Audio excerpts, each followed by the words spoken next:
Boa noite, bastardos. Boa noite, malvazias finas, malvazias chiques, malvazias até um tanto afetadas. Bem-vindos à Cave, o programa que vai contar-vos a história do vinho de uma forma que nunca ninguém vos contou. O meu nome é Olavo Silva Rosa e eu tenho o prazer, a honra inenarrável de ter aqui ao meu lado o meu amigo Luís. Luís XVI. O Luís é alguém que estava muito bem a caminhar pela vida e a história aconteceu-lhe em cima. Portanto, é alguém que fala deste assunto com propriedade. De maneira que vai ser este o formato do nosso programa. O Luís traz-vos a história, eu trago-vos o vinho. Bem-vindos à Cave, episódio 1, a origem do vinho. Olha, não está mal. Pois é. Isto é um programa sobre história e nós decidimos começar, naturalmente, pelo começo. Mas antes de começar pelo começo, eu gostava de vos fazer um breve aviso à navegação, porque este programa vai ter características ligeiramente diferentes dos próximos 50. Sim, porque esta série vai ter 50 programas, no mínimo, se não tiver 500. O que este episódio vai ter de diferente dos próximos é que, ao contrário dos próximos que tratam mesmo de história, este, na verdade, trata de pré-história. Sim, pré-história. Quando falamos na origem do vinho, estamos a falar de um acontecimento, meus amigos, que ocorreu, no mínimo, há 8.000 anos atrás, ali na Idade da Pedra. Portanto, estamos a falar de um tempo em que não havia língua escrita. Havia língua falada, havia língua estufada, havia linguado, havia cunilingus. Mas não havia língua escrita. Portanto, não havia essa ferramenta que passa por recorrer aos textos de dois autores contemporâneos e, por comparação dos escritos a respeito do mesmo acontecimento, conseguimos extrair um fundo de factualidade, de verosimilhança e afirmar o acontecimento. Ora, quando falamos das origens do vinho, não temos isto. Mas temos outras coisas. Boa parte das teses que vigoram a respeito das origens do vinho, aliás, boa parte das teses que vigoram a respeito das origens de quase tudo, baseiam-se em arqueologia, portanto, em achados arqueológicos, em objetos que são encontrados em escavações e que são catalogados, e a idade desses objetos, inclusive, pode ser medida até 60.000 anos com alguma precisão através de uma técnica chamada datação radiocarbónica. Também usamos, para compreender as origens do vinho, evidentemente usamos a ampelografia. A ampelografia, que é este ramo da botânica que estuda especificamente as castas da uva. Eu sei que vocês não sabiam que havia um ramo da botânica que estudava especificamente as castas da uva. Eles não sabiam. Existem pessoas que têm doutoramentos nesta especialidade e, de facto, a ampelografia analisa o material genético das castas da uva. E como não podia deixar de ser, para compreender melhor o nosso passado, também recorremos à iconografia. Portanto, as imagens, os desenhos, as pinturas que os nossos antepassados deixaram nas paredes. Esta introdução serve para vos dizer que, de facto, estamos a falar de pré-história, estamos a falar de um cenário que é um pouco mais especulativo, um pouco mais obscuro e, no entanto, também as primeiras civilizações, estas aqui do Crescente Fértil e do Mediterrâneo, também elas são anteriores ao advento da escrita e nem por isso nós deixamos de estudá-las, nem por isso deixamos de tentar compreendê-las. É o que vamos fazer a respeito das origens do vinho, mesmo com essa limitação. Sem esquecer, estamos sempre a falar de uva. Portanto, estamos a falar de um fruto que possui açúcar. Esse açúcar transforma-se em álcool através de um processo chamado fermentação. Mas é importante notar que outros frutos possuem açúcar, os diospírios possuem açúcar, as laranjas possuem açúcar, os morangos possuem açúcar. E porquê é que nós hoje não bebemos vinho de diospírio, de laranjas ou de morangos? Porquê é que foi a uva? Porquê é que foi o sumo fermentado da uva a fazer história, a atravessar estes 8.000 anos e a sedimentar as raízes de várias civilizações aqui do Mediterrâneo e do Crescente Fértil? Porquê o sumo fermentado da uva? E eu creio que para respondermos a esta pergunta temos de olhar para o vinho em 5 eixos. O eixo da embriaguez, o eixo da religiosidade, o eixo gastronómico, o eixo medicinal e o eixo comercial. E agora é que vai começar o episódio. Ora, o que é que terá levado estas criaturas pré-históricas ali entre o Mesolítico e o Neolítico? O que é que os terá levado a fazer vinho? Sendo que, efetivamente, o primeiro vinho nós nunca saberemos quando é que surgiu, porque ele terá sido necessariamente fruto de um equívoco. Alguém pegou nas uvas para tentar guardá-las, conservá-las e consumir mais tarde, colocou-as num recipiente, que poderá ter sido um recipiente de barro, a olaria é anterior à viticultura, poderá ter sido também uma cabaça, portanto a casca de uma abóbora seca, que era um recipiente bastante usado, e naturalmente a uva ficou lá esquecida, fermentou, alguém provou e gostou. Mas não é essa a pergunta. A pergunta não é o que é que os levou a fazer vinho, mas o que é que os levou a fazer viticultura. E o que é que os levou a fazer viticultura de forma sistematizada? Ora bem, o que os levou a fazer viticultura de forma sistematizada foi, naturalmente, a complexidade da bebida, o espectro aromático que vai da fruta vermelha até à borracha queimada. E o tanino que passa pela boca, a rispidez do tanino contrasta com a untuosidade da bebida e o retrogosto, que era uma palavra que os neolíticos usavam bastante, o retrogosto devolvia os aromas percepcionados inicialmente, tornando o vinho uma experiência circular.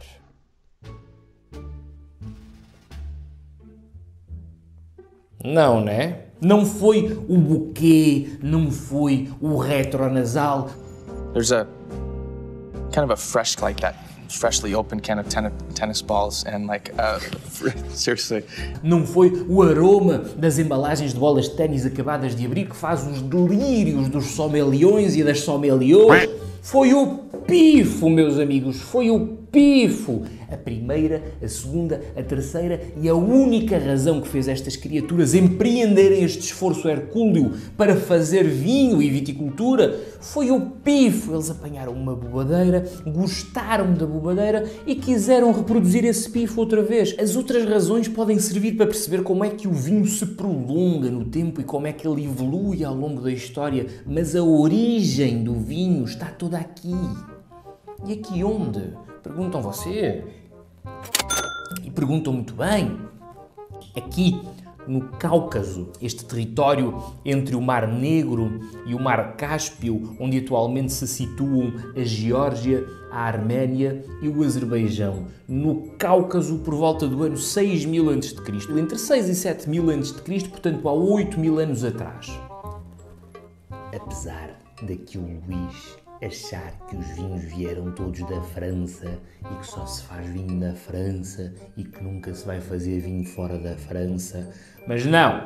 Os gauleses não inventaram o vinho, quando muitos gauleses inventaram as barricas, mas isso é outro assunto. Talvez um dia façamos um episódio somente dedicado à história dos recipientes, mas não vai ser hoje. Hoje é a origem do vinho. E pergunto a vocês, como é que eu sei que a origem do vinho, a origem da viticultura se deu no Cáucaso por volta do ano 6000 a.C., sendo que eu, obviamente, não estive lá. E o Luís também não, apesar de ser mais velho que eu.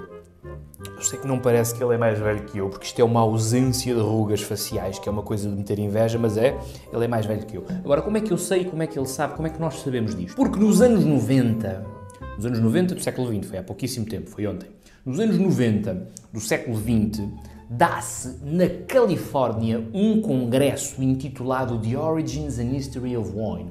Este congresso reuniu uma série de apreciadores de vinho, estudiosos do vinho, produtores de vinho, enfim, toda uma fauna dedicada à pinga. À data deste congresso que reuniu estes estudiosos todos, acreditava-se que a origem do vinho tinha ocorrido na Mesopotâmia e não no Cáucaso, por volta do ano 4000 a.C. e não no ano 6000 a.C. Esta era a teoria à data do congresso The Origins and History of Wine. O que é que acontece? Neste congresso é mencionada a hipótese de Noé. E o que é que vem a ser isto da hipótese de Noé? A hipótese de Noé não era, evidentemente, a hipótese de que Noé terá saído da barca e terá plantado um pé de vinha assim que se viu livre do dilúvio. Não, não é isto a hipótese de Noé. A hipótese de Noé é a hipótese de que a viticultura teria começado não na Mesopotâmia, mas a norte do Monte Ararat. E o que fica a norte do Monte Ararat, em função da Mesopotâmia, é justamente o Cáucaso. Quem levantou esta hipótese foi o agrónomo Nikolai Vavilov. Nikolai Vavilov viveu na União Soviética, morreu mais ou menos nos anos 40 e ele levantou a hipótese, portanto, 50 anos antes do congresso de que estamos a falar.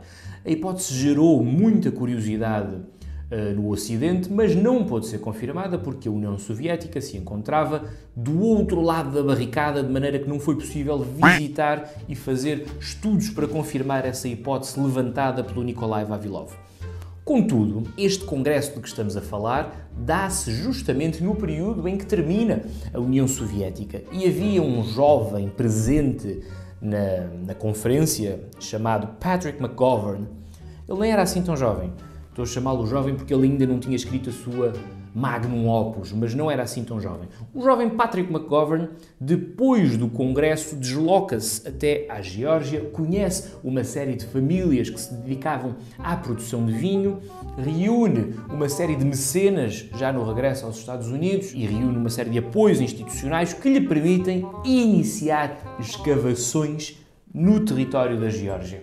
E nessas escavações ele encontra vestígios de potes de barro que na Geórgia se chamam kvevris, e estes potes de barro continham sementes de uvas datadas de um ano anterior ao ano 6000 a.C.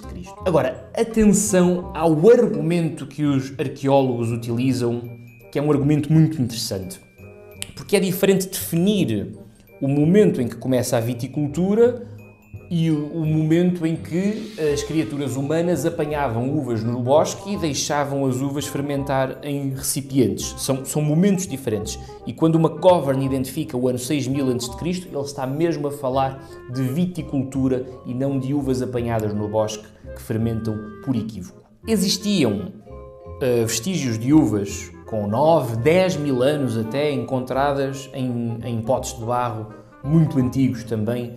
A questão é que estes vestígios de uvas mais antigos, estes vestígios de sementes de uvas mais antigos, eram exclusivamente sementes de uvas femininas, de videiras femininas, ao passo que os vestígios que o McGovern encontra na Geórgia são vestígios de sementes de uvas hermafroditas.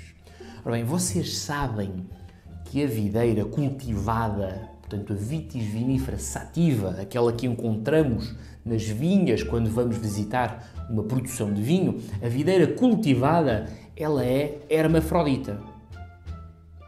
Vocês não sabiam? Não sabiam?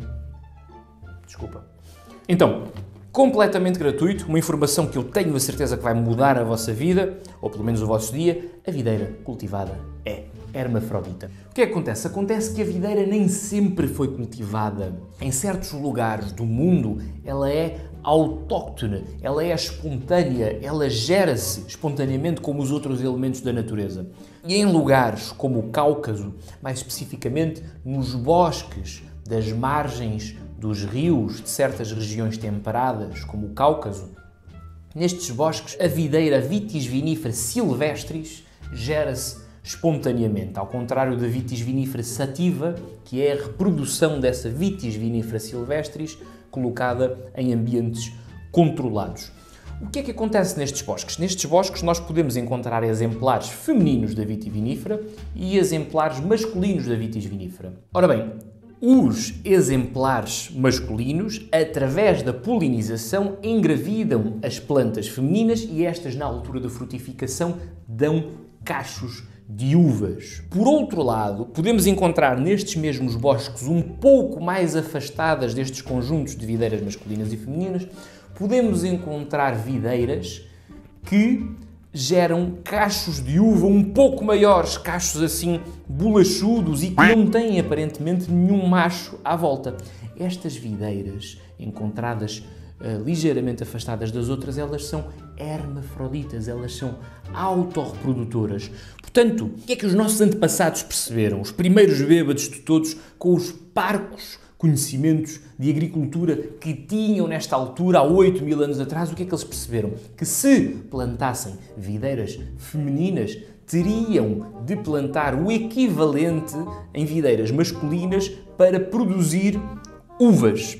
Mas eles perceberam que este esforço iria resultar numa produção de plantas na qual só metade é que seria produtiva, só metade é que lhes daria a uva que eles queriam para reproduzir o equívoco do vinho. Então o que é que eles perceberam? Eles perceberam que se pegassem nas varas das videiras hermafroditas e disseminassem essas varas pelos campos, teriam vinhas 100% produtivas. Todas as plantas da videira conseguiriam produzir uva. E foi isto que eles fizeram. Espalharam estas videiras pelo mundo. E hoje em dia, sempre que falamos de vinho, sempre que falamos de castas de vinho, estamos a falar de castas da versão hermafrodita da Vitis vinifera. Portanto, uma Govern mediu a idade do barro, mediu a idade das sementes e concluiu que elas eram todas hermafroditas sequencialmente e, portanto, nesta altura já não estávamos a falar de uvas apanhadas no bosque que se transformam em vinho, mas de viticultura deliberada. A viticultura tem 8.000 anos. Ora bem, indissociável ao fenómeno da embriaguez é sem dúvida o fenómeno da religiosidade. E eu nem estou a falar aqui dos vínculos mais recentes entre o vinho e a religiosidade. Nós não vamos falar da Eucaristia, não vamos falar do sangue de Cristo, não vamos falar sequer dos cultos de Baco e de Dionísio, nem vamos entrar no mérito desta história de praticamente todos os mitos fundadores das culturas do crescente fértil e do Mediterrâneo assentarem nesta ideia de uma personagem que é submetida a um dilúvio e quando se safa do dilúvio a primeira coisa que faz é plantar um pé de vinha. Temos este exemplo em Noé, no judaísmo, temos este exemplo em Deucalião, na mitologia grega, e temos também Atracasis, na epopeia de Gilgamesh, mito fundador das civilizações sumérias. Atracasis, aliás, que é um ótimo nome para uma personagem que atraca. Mas não, nós não vamos abordar esta religiosidade, estas manifestações de religiosidade que se cruzam com o vinho mais recentemente, porque isso daria todo um episódio à parte, talvez fique para o futuro. Nós hoje vamos falar mesmo muito sucintamente da religiosidade primitiva, porque as formas simbólicas da religiosidade primitiva cruzam-se com as formas simbólicas do vinho primitivo. Isto é muito curioso, meus amigos. Se vocês pensarem bem, os nossos antepassados, tal como nós, eles sonhavam. Toda a gente sonha. Só que o Luís é que não sonha. Porque não pode. Não é que absurdo? Mas de resto toda a gente sonha. Agora, imaginem vocês que neste período em que não havia língua escrita, o que é que eles achariam dos sonhos? Provavelmente eles achariam que os sonhos seriam uma forma... Imaginem que eles sonhavam com entes queridos que perderam em determinada circunstância. É muito provável que neste período os seres humanos interpretassem os sonhos como uma espécie de comunicação com esses entes queridos. Mesmo hoje, depois do Freud, depois do Jung, se vocês perguntarem na rua se as pessoas sonharam com alguém, o que é que elas acham que esse sonho quer dizer, é muito provável que as pessoas vos digam que esses sonhos são de facto tentativas de comunicação com outras pessoas. Tentativas de comunicação com o além. Ora bem, existe outra substância que também nos permite comunicar com o além. E nós temos indícios para especular que os nossos antepassados tivessem, por esta razão, uma adoração espiritual e religiosa pelo álcool. Pensem comigo, a ornamentação. A ornamentação é uma característica, inicialmente é uma característica das experiências ritualísticas, das experiências espirituais. Se pensarmos na arte rupestre, se pensarmos nos cromlechs, portanto, os calhaus que ascendem em direção ao céu, todas estas manifestações estéticas, elas são de cariz ritualístico e espiritual. Porém, a ornamentação em potes de barro, podemos dizer que ela é relativamente tardia. Bem, os egípcios já ornamentavam os potes de barro, os gregos também abundantemente, e os romanos, e faziam pinturas lindíssimas, mas a ornamentação nos potes de barro mais ancestrais, ela não acontecia. Na verdade, os potes de barro do início, do surgimento da olaria e, posteriormente, da viticultura, eles são bastante secos. São potes cor de laranja, abaulados e sem ornamentação, são muito simples. Acontece, porém, que hoje, no Museu de Tbilisi, nós podemos encontrar potes de barro deste período histórico de que estamos a falar, deste período pré-histórico de que estamos a falar, que contêm ornamentação que prestigia a viticultura. Podemos encontrar um pote neste museu que contém um delta com umas bolinhas que dão todo o ar de ser cachos de uva. E mesmo no Museu de Tbilisi também podemos encontrar varas cuja ponta está banhada a prata. Portanto, todos estes sinais nos dão a entender subtilmente de que os nossos antepassados fizessem uma espécie de sacralização à bebida, ao vinho.